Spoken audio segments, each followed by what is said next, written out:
Well, it gives me great pleasure to introduce another dynamic person, Representative Jared Polis from Denver, Colorado. Representative Polis' first elected office was a seat on the Colorado State Board of Education in 2000, where he served for 6 years, including as chairman. Among his many other accomplishments, prior to joining Congress in 2008, Representative Polis is the founder of a network charter high schools that serve immigrants and English language learners and feature dual and concurrent enrollment courses to create a pipeline to propel our nation's newest residents into college.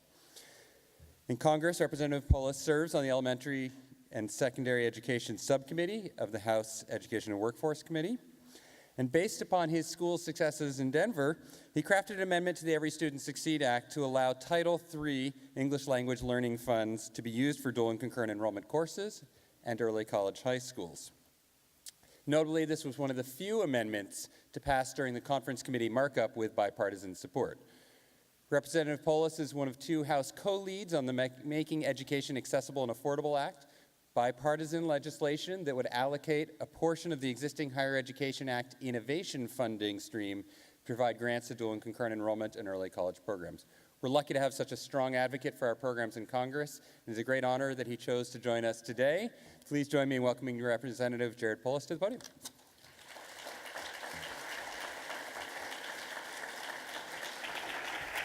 Thank you, Adam. Thank you. Thank you. Boy, we're just getting warmed up, aren't we? Hi, you guys glad to hear somebody from Colorado? Any other Colorado folks here? All right, coming up Colorado. Now, I also want to get a sense, how many from the school district K-12 side, raise your hands? And how many community college, 4-year? Okay, so we're heavy on the community college and 4-year, which is great. It takes two to tango, doesn't it?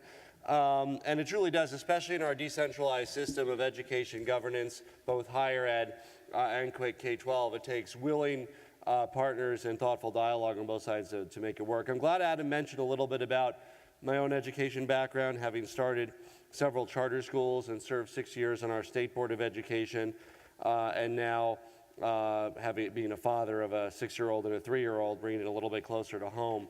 I'm really excited to do what we can at the federal level to improve the flexibility we have around dual and concurrent enrollment programs. As Adam mentioned, we were successful in including new language in the SSA, not only the Title III language that he mentioned in the conference committee, but base bill language that made it all the way through as well to encourage dual and concurrent enrollment. And frankly, depending on whether the Higher Education Act moves through or not, if it does, we have some bipartisan language around encouraging dual and concurrent enrollment from the higher education side. And I was so excited to be asked to speak because truly I believe that many of the frontiers of dual and concurrent enrollment are some of the most important work that's being done from both the school district side and from the higher ed side to make sure that the learning needs of students are met in a way that prepares them for a 21st century workforce or for success in college. In Colorado, students can stay in kindergarten through 12th grade education until they're 21, and what that means in the context of dual enrollment is students can certainly stay in an additional year or two. The economics are there in the sense that our per pupil funding on the K-12 side is usually in the $6,000 to $7,000 range. Depending on the school district, our community colleges only in the $3,000 to $4,000 per year funding range. So it certainly makes sense for students to be able to stay in the K-12 system through a dual and concurrent enrollment program, preferably all the way through an associate's degree if that's something that the student is seeking, or certainly a skill or certificate program that allows them to get a good job. Colorado refined its statutes around dual and concurrent enrollment in 2009. Before that, there were some legal gray areas and threats of audits from the Department of Education that discouraged many districts from being proactive.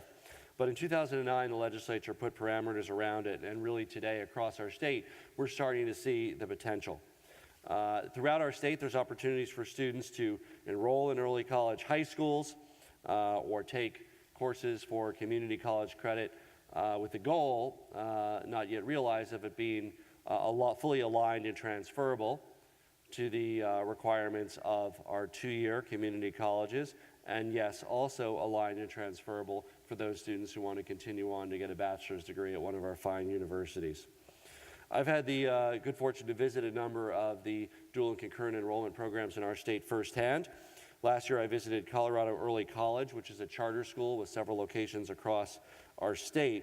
It partners with Ames Community College and Front Range and others to offer every student the opportunity to get a degree while they're in high school. And essentially, every student graduating that high school graduates with an associate's degree. I also recently visited the Early College High School program through Ames Community College, a partnership with Weld 6 Greeley School District.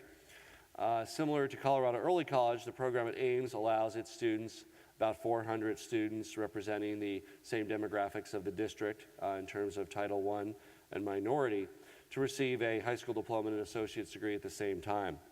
The school through Ames Community, this model with Ames Community College is really a great model of collaboration. Ames Community College campus houses the early college high school, and the school district and the college work hand in hand to provide students, the majority of which are first-generation college goers, the opportunity to earn a degree.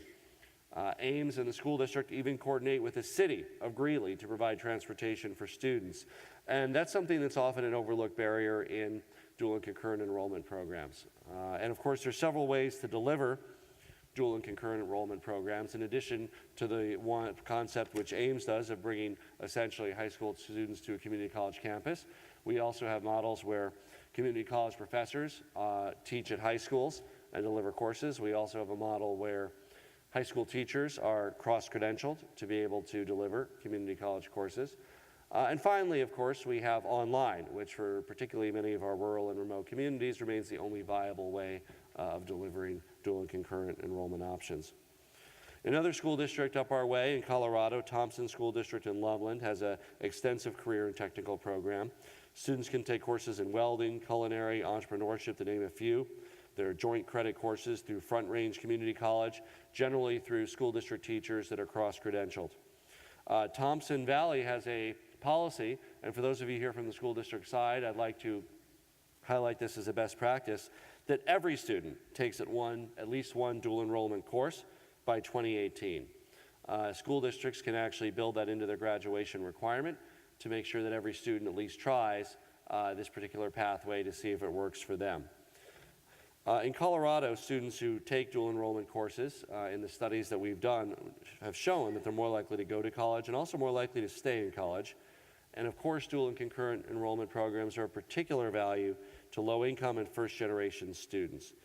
For many students who've never set foot on a college campus or ever taken a college course and whose parents have never taken a college course, it helps break through the social barrier to succeeding in higher education, in addition, of course, to the very real economic barrier that faces many families with the cost of higher ed affordability.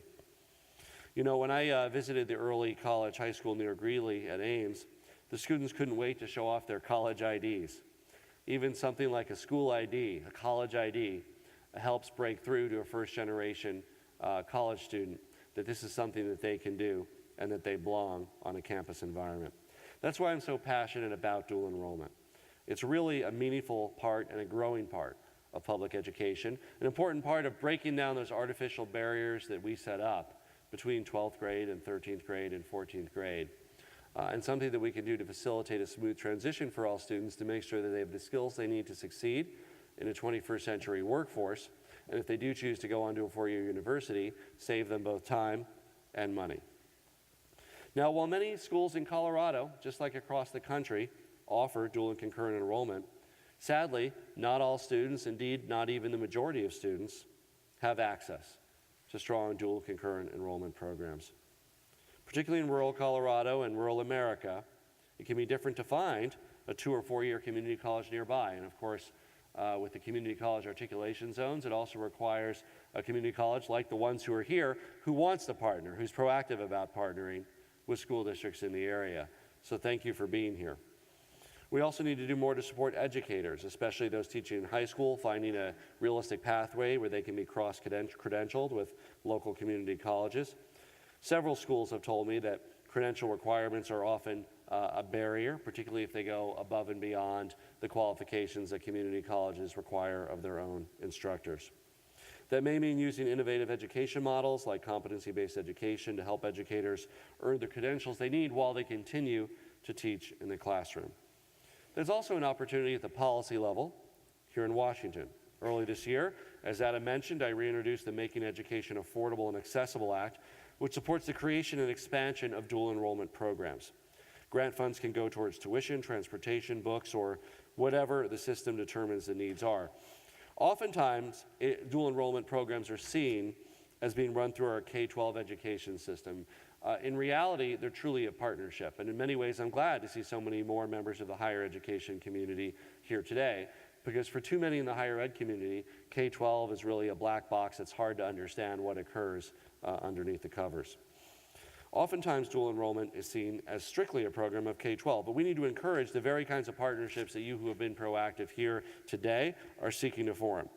Two-year community colleges across the country are leading the way, but honestly, there's more that four-year universities can do to step up and partner with school districts.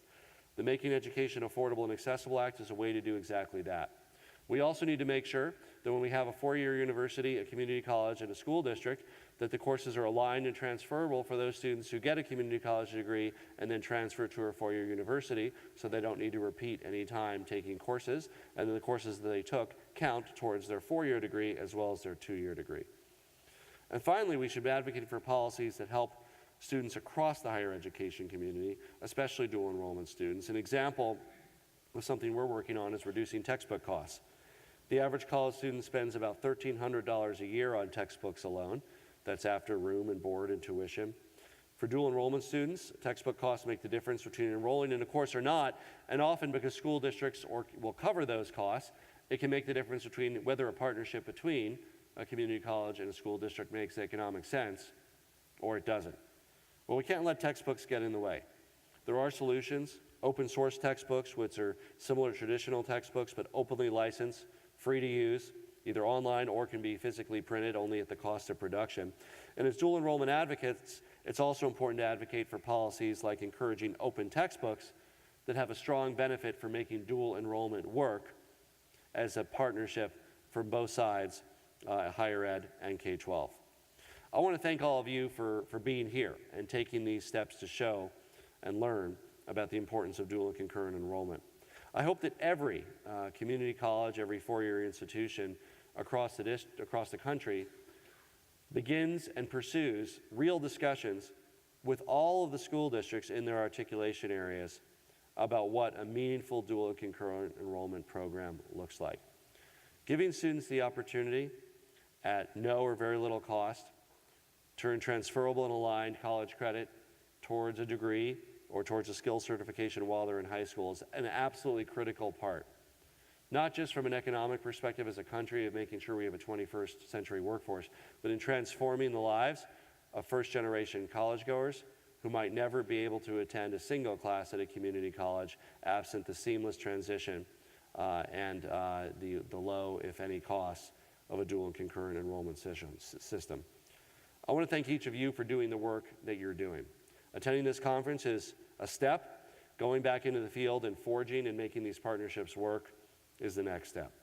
The passion and heart that you bring to your jobs is truly making a difference in the students' lives that you serve and helping to give them the skills and confidence to do things that students never thought were possible.